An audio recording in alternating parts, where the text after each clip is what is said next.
Thanks you all for coming. I appreciate it. I know it's been a long week for you guys, and we're seeing a little change in the weather, so we're glad that you guys are still interested in what we're doing. My name is Celeste Prescott. I'm the Public Information Officer with the Alaska Incident Management Team. And we've got quite a few people from cooperating agencies here, so I'm going to take a moment and introduce the ones that aren't necessarily going to be speaking, but will be available to answer questions later once that time comes. We have Gary Baumgartner, I believe, is here. I have not seen him. Actually, nope, I guess not yet. Hopefully he gets here soon and we'll find him out. Tom Crockett with Chudiak State Park Ranger. Tim Dabney, he's our Regional Forester with Alaska Department of Natural Resources, Division of Forestry. Melinda Freeman is the Director of Health and Human Services with the Municipality. And then her Deputy Director, Deanne Fetko, is also here. Tim Garvey, oh yeah, I'm sorry, here he is with the Anchorage Fire Department, and John C., also with the Anchorage Fire Department. He's the Forester and Public Information Officer as well. Kevin Spillers is the municipality's Emergency Operations Center Coordinator, and Dave Williams with the Red Cross. You guys want to come on? We also have Doug Alexander, who's with the Alaska Wildfire Coordination Group. And we'll go ahead and get started with Tom Kurth, the incident IC.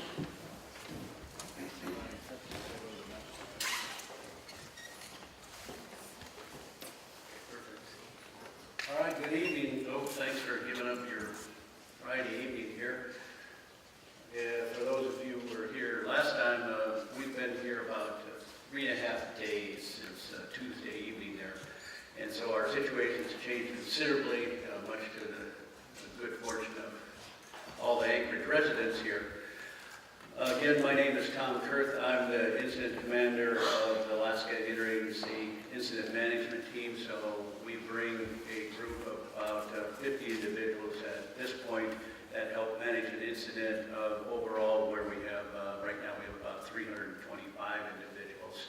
So we're responsible for the overhead coordination in things like logistics, planning, information, safety, operations, air operations, finance. So our job is to keep track of all this, give direction to the folks on the ground, and make sure this thing is running smoothly, and then incorporate the cooperators that we have out there.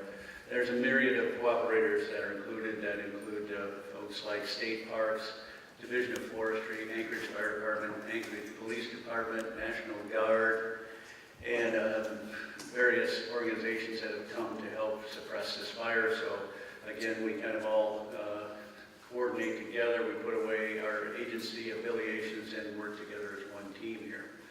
So if we simply orient ourselves on the map here, if you can see that, I think it's in focus. This area here is the Potter area here, and up here is our Golden Valley School. This is where our incident command post is located. So that's where much of the administration is, and most of the individuals are camped up there. So as you come down around the corner here, this is our highway corridor. Right there is about milepost 111, and then finally on to the Rainbow subdivision in here. So that place has been of interest to us, along with the Potter area, and certainly this area up here is the Rabbit Lake Trail up there. So those are some of the landmarks that if you want to orient yourself to the map there, and we'll go back to it here shortly. But you can, currently where we stand, I think we talked a couple of days ago when we brought in 5 hotshot crews and combined them with the initial attack forces, plus a couple of our agency crews, so that's how you get 320-some people on that. We've also got 2 engine strike teams right now, so one of them patrols at night, and there's 2 of them that are patrolling in the day, and one of those is going away, so we have some attrition taking place. We've released the Black Hawk helicopters to go back to their base. We've reduced our number of helicopters out there total to about 5 right now. We'll be bringing other ones in that work with our agencies. So that's some movement that's going to be taking place out there. Along with that, the Pioneer Peak crew is one of the state's interagency contract crews, and they've come from another fire, so they've done their 14-day assignment, and they'll be taking off, and we'll bring another crew in. So that sort of attrition takes place while we're working on this fire in general here. And we've had almost a quarter of an inch of rain, and a lot of that was today, so our intent today was to go up and see where we had containment based on the weather and the work that's been done. But as of recently, we pulled all those people off the hillside there while we let this rain occur, and brought everybody back to their original locations to make sure they're not up there working while this environment changes up there. The fire itself is kind of smoldering up there. It's not all penetrated through that canopy, and so we'll need more rain, and we'll have our weather forecaster and our fire behavior official address those things there. One thing that on the map you might notice, let's see here if I can point this in the right direction again. And this area here, let's see, do we have the next map there? This area here has been walked now, and so you can see how the perimeter gets, it changes some, because this original map is done by air, and that perimeter is pretty crude. And even when we get down to these corners here and walk it, you're not actually exactly on the edge, because if you can imagine when you're standing on the hillside there, you're on one part of the black, and then you can see another finger reaching out there, and you have a rocket or something like that, so you kind of have to work your way around. Eventually we'll get a pretty accurate perimeter, but it may mean the acreage is going down, but it also means the work is going up because it's so irregular out there. Okay, so I'm gonna, I guess the last thing I want to talk about is this highway here is certainly heavily traversed. There's lots of traffic out there, and our firefighters are in this vicinity right here. We're asking people to slow down when they go through there. 35 miles an hour is what we're looking at. But, you know, the avoiding any pull-offs or pullovers that are in this vicinity is what we've been asking people to do. And just recently out there, I mean, people are rushing by back and forth. It's certainly car-to-car combat out there, but we're trying to enforce that out there so people are just going 35 miles an hour when they go through. And this portion of the park is closed, and there are restrictions up here, so we're trying to keep everybody out of this area right now. The state parks has accommodated that. They've closed the areas, they've closed that trails there, and everybody's been really good about that. So that's where we stand right now. Yes, just a couple of days ago we talked to you about some of the actions that we've done as far as falling back into defensive mode and allowing the fire to take its natural course for us to be able to evaluate the situation and actually go direct on the fire line's edge. You know, yesterday we were able to get in here along the division flank. Excuse me while I figure out this pointer. Apparently it's a little more technical than I am.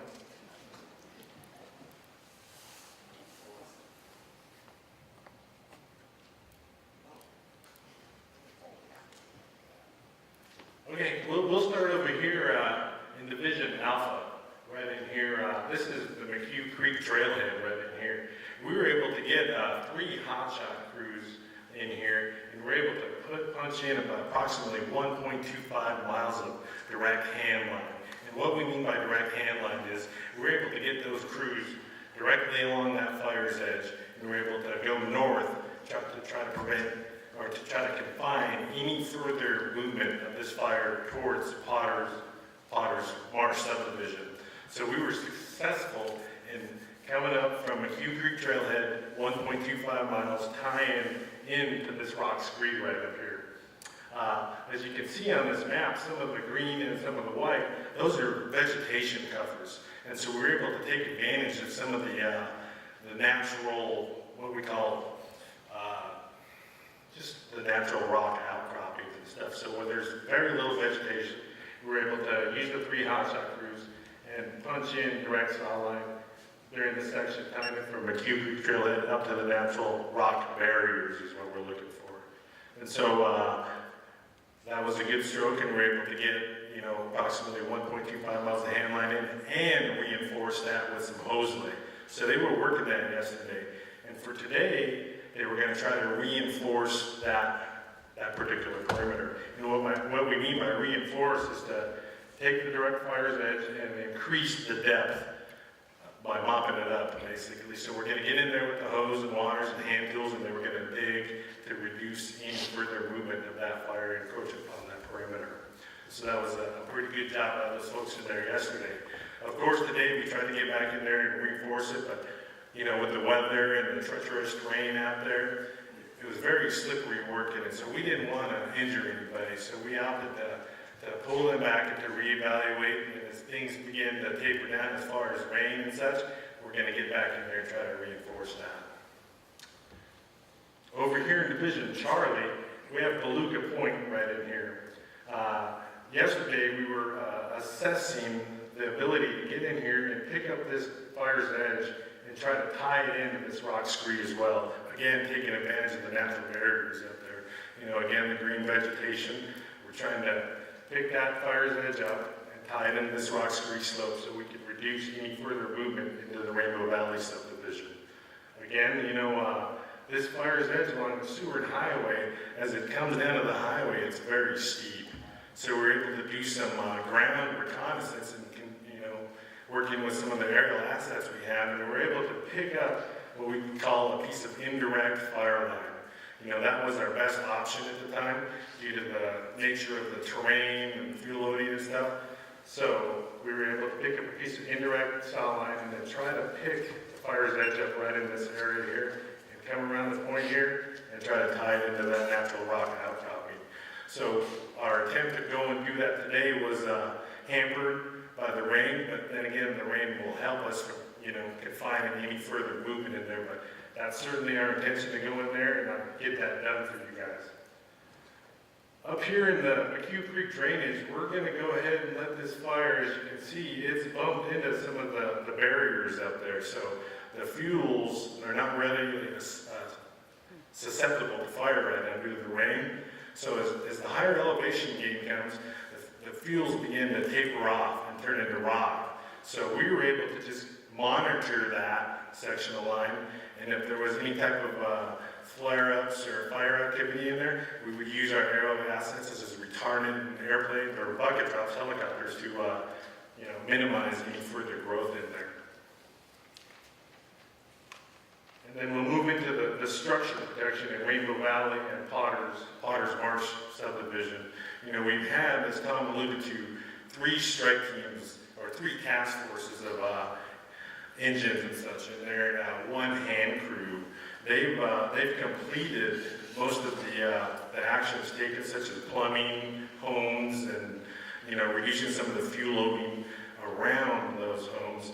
But they continue to have a presence in there, and the crew is available to respond accordingly to help with the crews in Alpha or Charlie, or help the engine crews in the event that the fire does come out and get into those subdivisions. So just in recapping here before I step away, direct hand line, 1.24 miles with hose lay into the natural rock outcropping. Indirect hand line and direct hand line in this section, which we'll implement tomorrow. Use the natural barriers up here to confine any further spread north using aerial assets. And all the activity that we've done in most of the divisions, we feel pretty comfortable with that. Question? Yes, sir. You've given us your best view of this. What are you concerned about? Right now, our main concern was to get these direct hand lines in on both sides. The main concern was both subdivisions. So we prioritized and we manned both flanks so we could do a combination of indirect and direct attack on both flanks to minimize or confine any further spread towards both subdivisions. We're going to bring Christian Cassell, he's our incident meteorologist, to explain what we expect the next few days of the weather. Good evening, Christian Cassell, National Weather Service Anchorage Forecast Office Meteorologist and Incident Meteorologist. Today we're still in a pretty persistent, steady rain. So far our rainfall totals are a little over 3/10 to 5 to a little over a half an inch across the area. We should add on to that for the next several hours, so I think everybody will get at least a half inch, if not closer to an inch of rain before the event ends during the overnight hours. There's one message I really want to convey to all of you folks, and that is the weather pattern that was in place, hot, dry, unstable conditions, will not occur over the next week at least. It's a completely opposite pattern. We've completely changed the weather regimes. And so we're going to continue in this wet pattern. Tomorrow, we will see breaks. We aren't expecting any rain tomorrow, but temperatures will stay moderated because our winds are going to be, they're going to start from the north in the morning, 5 to 10 gusts to 15, but they're going to become west to southwest, and that's going to push in cooler air off of Tourniquet Arm tomorrow. So our temperatures, even though we'll see sun breaks tomorrow, we're going to see cooler temperatures and the humidity values stay up. As we go into Sunday, our next weather system is going to approach, and that could be as wet or wetter, possibly, than the event that we're currently in, and it could last a little bit longer. So we're looking at possibly, before you wake, most of you wake up Sunday morning, and persisting into early Monday morning before beginning to let up. We'll also see southeast winds become southeast, but they won't be particularly strong, at least not by Tourniquet Arm standards. They'll become about southeast 10 to 20 miles per hour. And those winds will persist for much of the rest of next week, and we will continue in a cloudy and showery pattern. I'm sure at some point there'll be some sun breaks in there, but temperatures will be moderated and humidity levels will remain high. I think that's all I've got. Thank you very much. Brad Reed is going to explain what we expect of the fire behavior. He's our fire behavior analyst. So the other day I mentioned, the fuels that are out there. Weather influences fuels, and I just turned it off again. Is there 2 settings? Oh, 2 buttons. 2 buttons on the pointer. Okay, so I mentioned right underneath the south point there, how those fuels during that weather event, drying, offshore, really warm, you could crumble them up and they just crunch like tea leaves in your hand. That's not the case anymore. They're saturated, fully like a sponge at your sink. You squeeze it and they almost express moisture. So that has really calmed me quite a bit on that. But back into the fire. So we've got a lot of heavy fuels in there, a really dry fuel bed, deep fuel bed, organic soils, likes to burn. It's going to take this rain event and a little more to completely saturate that. So we're going to keep seeing smoke. There's going to be smokes in there, for a while. But more the point is that smoke is diminishing every day. That consumption is being reduced. We might smell it here in town, but it's never going to be at the levels to where it's going to affect any of us with respiratory conditions. I really want to focus on the smoke. It's going to be there. People are going to see it on the highway. So that's sort of what's going to go on there. And as the rain progresses and as these crews progress in there, they reduce all of that fuel. They fill every square inch of this fire line with the back of their hands. And so that's going to make it difficult to move out of there. All right, thank you. And up next, we got Ed Sanford. He's our incident commander in training, and he's going to explain the management action points to you guys. Good evening. My name is Ed Sanford. I'm the IC trainee underneath Tom Kurth with the Alaska Interagency Management Team here. We're going to talk about actually 2 topics here. We're going to talk about the Ready, Set, Go program. We're also going to talk about management action plans. And before we get into that, just a little couple statements here. You had a couple folks that came up and talked. You heard the IC talk. You heard the operations come up and talk. You heard the weather and the forecast of a week of rain.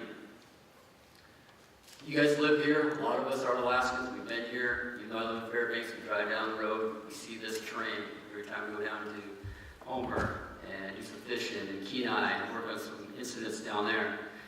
We all know how steep that is up there. And as we're sitting here talking, discussing this incident, we have firefighters up there working hard. And those hot shots and the firefighters out there are doing a really good job. What we do is we come into these incidents too, we talk about the long-term planning and strategic planning and the risk management and the strategy and tactics out there. We're looking into the safety of our firefighters that are out there. So think about the terrain that they're in, looking at the containments to keep it from moving west and east into you guys' community. And they're being successful. And the operations that I talked to you about pulling them off the hill today because it was raining, that was a pretty smart move. Because we don't want to get our firefighters hurt out there. The good thing is, the folks that we have in there, what we call hot shots, they're one of our elite firefighters. Smoke jumpers and our hot shots are elite firefighters. So look at that as like a military term. Like your Navy SEALs and your Rangers that are out there. That's who we have out here. And they're the best tool to do that job because there's sheep up there where they're working. So, like the operations was saying, left flank in Division Alpha where the fields are, that's where they're concentrating all their efforts in that east side too. So in there that's where the fire's at, and the rain's helping them out, and then they're with their tools and their water, and they're pushing water up the mountain, and it's pretty tough to get water in there. We're using our aviation base that's out there. We have aircraft that's flying over the fire. We have coordinators out there. So that is looking pretty good. And when we talk about strategic planning and long-term planning, we're working with our cooperators we mentioned here, our fire management officer, our jurisdiction agencies here, and looking at long-term plans with this fire. So let's move on to the two topics I have.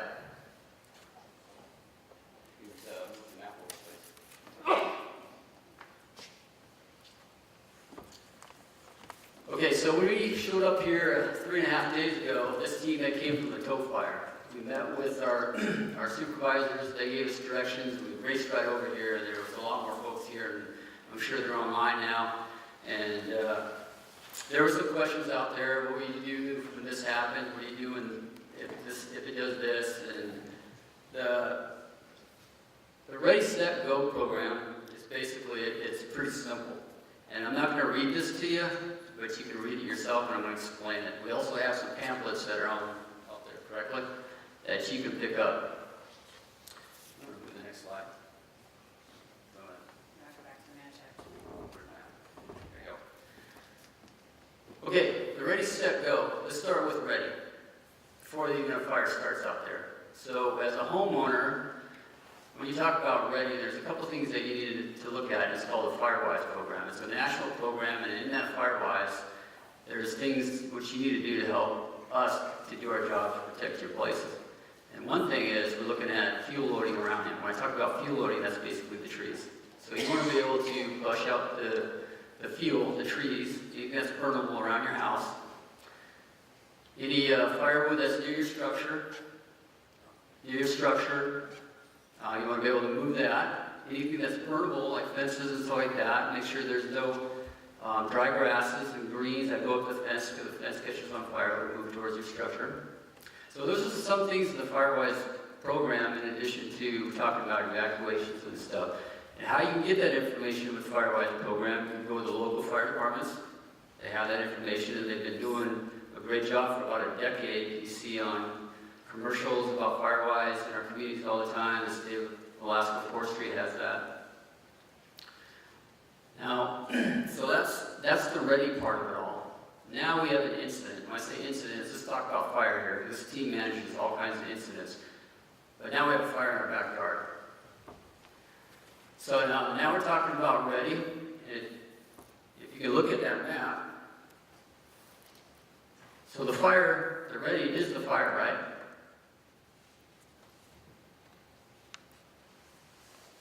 Oh boy, help me out here.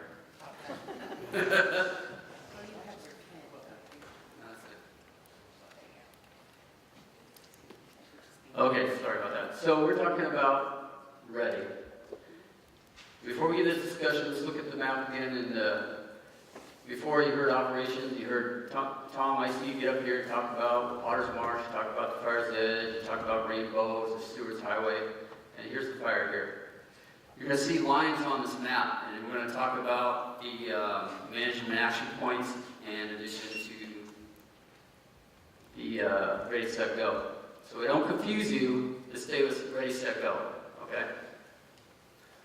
So ready is we have an incident in our backyard. Everybody's been notified we're ready. Okay? Set is when you're going to be warned that an incident like a fire might be moving towards you. So when you say set, that means you have all your personal belongings you need. It means your medicine, what you need to move out. And this is time and space in an orderly fashion, not chaos and circus and running. So that's kind of the set. And then for your notification on the set, the multimedia is huge. So information that you can get that would be the news. You got reverse 911, 911's the nation. Your police department, your fire department, us, incident management team is going to be letting you guys know. Facebook, all that stuff out there. And then the last is go. And when we say go, it's not like when a fire is going to be in your backyard. You get enough time to get out and organize, and we're working with our police department. Okay, let's talk about strategic planning. When we come into an incident, we are looking at the long-term and the short-term strategic planning. The strategic planning short-term is pretty simple. Put firefighters out there, put water on fire, put it out. Long-term strategic planning is what we call the management action plan that ties into your ready, set, go. So here's ready. Our operations gets here, first day. Lots of fire going on out here. Come meet with you a couple days ago and talking about we're here to help you. Now we start putting lines on the map. These are strategic plans. And this is a plan and a tool that we use with our incident management team and working with our cooperators out there, and so we're all on the same page. This line is called MAP, MAP1, MAP2, MAP3, and then down here, this edge of the fire, MAP1, 2, and 3. Now we talked about ready, set, go. Ready, set, go. So, how are you going to get notified? So I'm sure somebody's going to ask that question out there. If we couldn't contain this fire, this is a good exercise now because we have time and space if it's raining out. If this fire had to move to the west, this MAP2 would be activated. And all these players over here would know about it in addition to you. Now, MAPs are not a line in the sand, saying, once it gets here, we're going to back away, we're going to move to the next step. What happens if it moved to the west a little bit and it rained and never made it to MAP2? So it's no issue.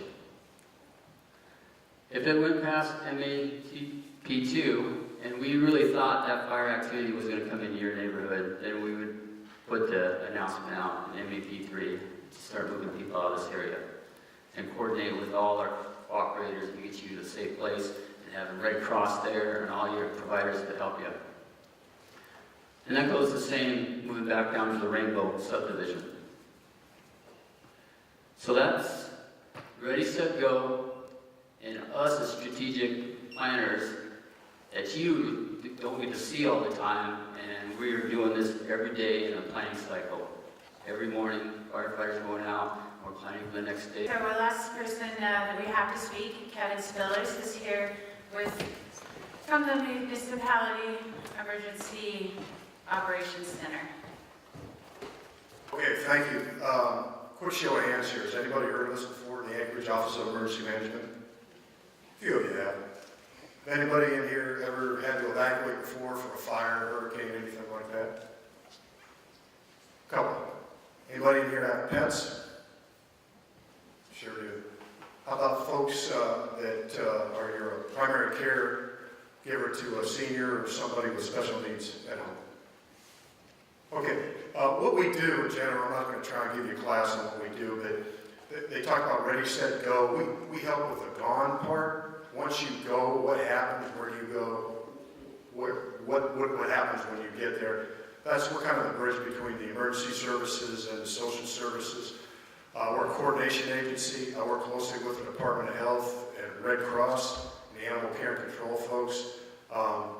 We also help prepare you or help you do those things that will be prepared. On the table outside there are some handouts for you.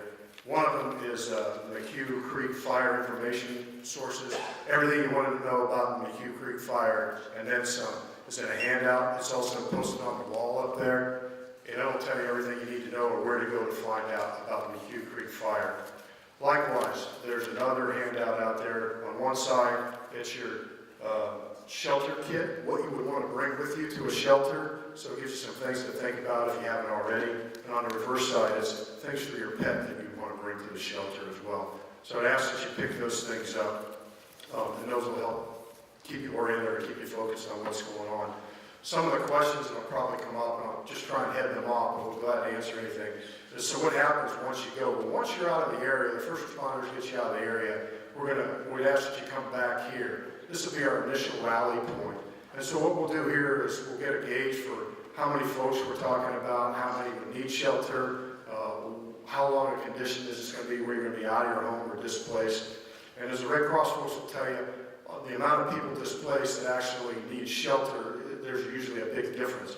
So in here, show of hands, have you thought through how many people have a place to go or already planned for a place to go if they have to evacuate? Okay, most of you. Good, good. There are some that don't have another place to go, a relative in town or whatever, and we'll help take care of that. The reason we want to come back here first is to see just how many people they are. One of the questions will be asked, well, why don't you tell us where the shelters are? Or how do you work sheltering in the city?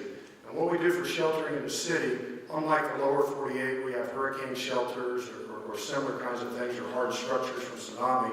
It depends on the conditions. So we want to tell you to go to a place that could end up being in harm's way.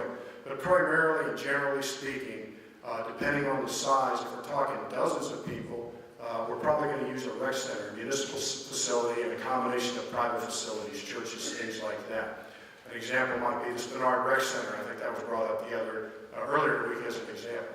But that's not necessarily where you're going to go, so we don't want you rushing right there. We want you to come back here and we'll tell you where to go.